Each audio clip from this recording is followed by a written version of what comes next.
For centuries, behind the Vatican's towering stone walls and ancient gates, a world of secrets has remained hidden until now. After over 500 years, one of the most mysterious and restricted vaults in human history has finally been cracked open. What scholars have found inside could rewrite everything we thought we knew about religion, art, and even humanity itself. Before we start our story, smash the like button, make sure to subscribe, and hit the notifications bell so you won't miss any new stories. Beneath the grandeur of St. Peter's Basilica and beyond the majestic halls of the Vatican museums lies the Apostolic Archives, formerly known as the Vatican Secret Archives. These aren't just dusty old shelves. They are the keepers of over 1,200 years of locked-away knowledge. Until recently, only a handful of scholars were allowed limited access. Now, for the first time in history, parts of these archives are open to the public, and what's been uncovered is nothing short of astonishing.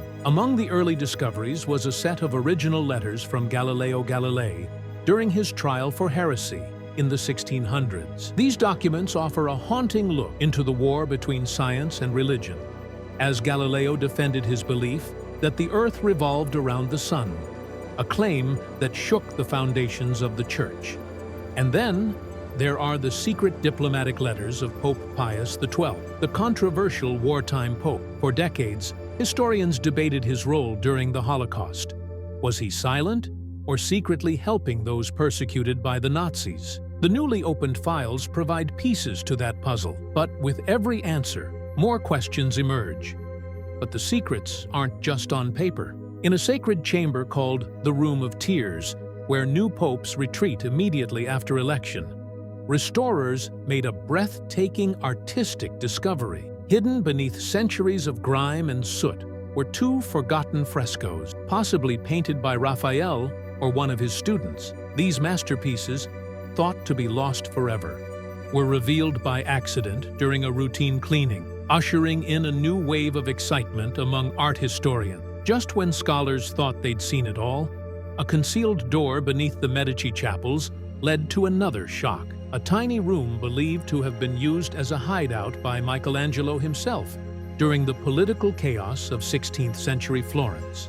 On the walls, rough sketches in charcoal, including early versions of his famous sculptures like Night and Day. These weren't just doodle.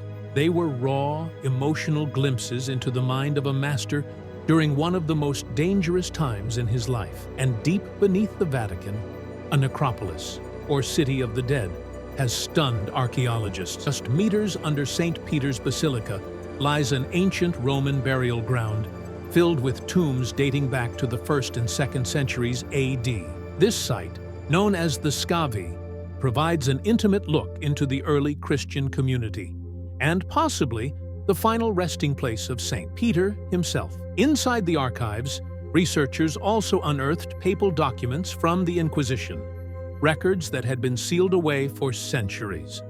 While bits of this dark chapter of church history have surfaced over time, these newly accessible files could expose hidden interrogation methods, secret decisions, and confidential communications between the Pope and his inquisitors. And then there's the Codex Vaticanus, a Greek manuscript dating back to the 4th century CE. Considered one of the oldest and most complete versions of the Bible, this relic has survived wars, power struggles, and centuries of debate. Though a few pages have gone missing, its contents remain among the most significant texts in biblical scholarship. But not all secrets are hidden in vaults or buried underground. Beneath the bustling streets of Vatican City lie ancient catacombs, where early Christians once worshipped in secret. The walls of these tombs are covered in vivid frescoes depicting biblical stories and symbols of faith.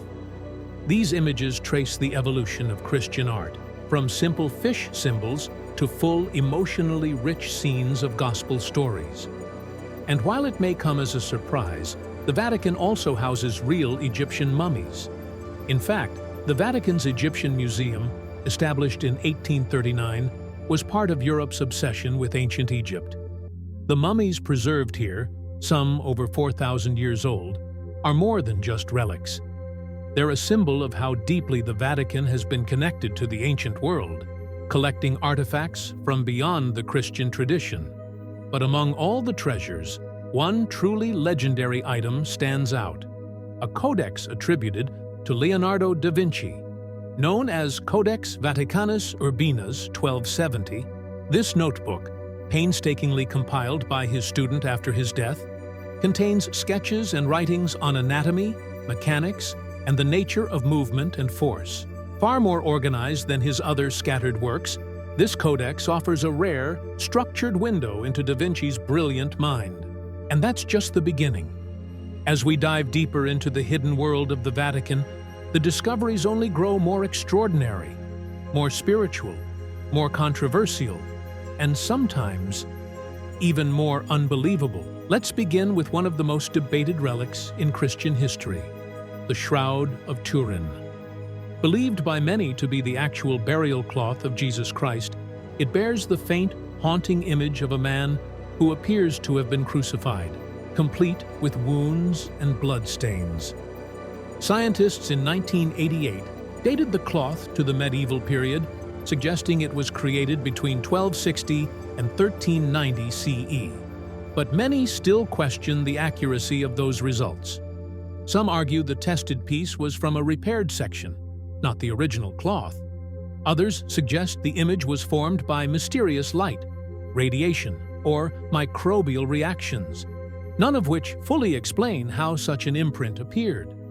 To this day, the shroud remains a sacred enigma, pulling believers and skeptics alike into endless debate. And speaking of sacred mysteries, Saint Catherine of Siena, a mystic and doctor of the Church, was buried in 1380. Yet, when her body was exhumed 50 years later, it was found to be almost perfectly preserved. Today, her remains, particularly her head and finger, are displayed in Siena, Italy. Pilgrims travel from around the globe, hoping to feel spiritually closer to the saint who lived a life of humility, reform, and divine visions. But what about the legendary Holy Grail? Long thought to be just a myth, there is a chalice in Valencia Cathedral in Spain that some believe could be the real cup used by Jesus during the Last Supper. Made from agate and mounted on a gold base, this relic has been venerated for centuries. While the historical evidence is debated, its spiritual power and symbolism remain deeply meaningful for millions. Every October, the cathedral holds a special celebration, drawing both devout followers and curious seekers of the truth. Now, let's head east to the desert hills near the Dead Sea, where the Qumran caves revealed one of the greatest archaeological finds of the 20th century, the Dead Sea Scrolls. First discovered by a shepherd in 1947, these ancient texts, some over 2,000 years old, include fragments of the Hebrew Bible, community rules, and insights into early Jewish thought. Some even suggest connections to the early Christian era. Among the scholars who raced to translate the scrolls, experts from the Vatican, eager to understand what these texts might reveal about the roots of faith. In Jerusalem, inside the Church of the Holy Sepulchre, lies the Stone of Anointing, believed to be the spot where Jesus' body was prepared for burial after the crucifixion. Visitors kneel, pray, and anoint the stone with oils, hoping to connect spiritually with the profound moment of Christ's death and resurrection. The current stone was placed in 1810, but it's believed to rest on the exact site of the original. Not far away, in the same church, is the Chapel of the Holy Cross, which marks the spot where Saint Helena, mother of Emperor Constantine, is said to have discovered the true cross. This moment, one of the most sacred in Christian tradition, has been preserved for centuries, with the chapel standing as a symbol of faith's enduring power. In France, the relics of Sainte Thérèse of Lisieux, known as the Little Flower, continue to inspire millions. Her simple, deeply loving approach to faith has made her one of the most beloved saints. Her relics, including her bones, are preserved in the Basilica of Lisieux, but they've also traveled across the world, bringing hope and spiritual renewal wherever they go. Now, let's talk about miracles and mystery. In the Bavarian Alps, there's a small village called Wies, home to the pilgrimage church of Wieskirche. Built in the 18th century, it was inspired by a miracle. A wooden statue of the scourged Christ was seen weeping real tears.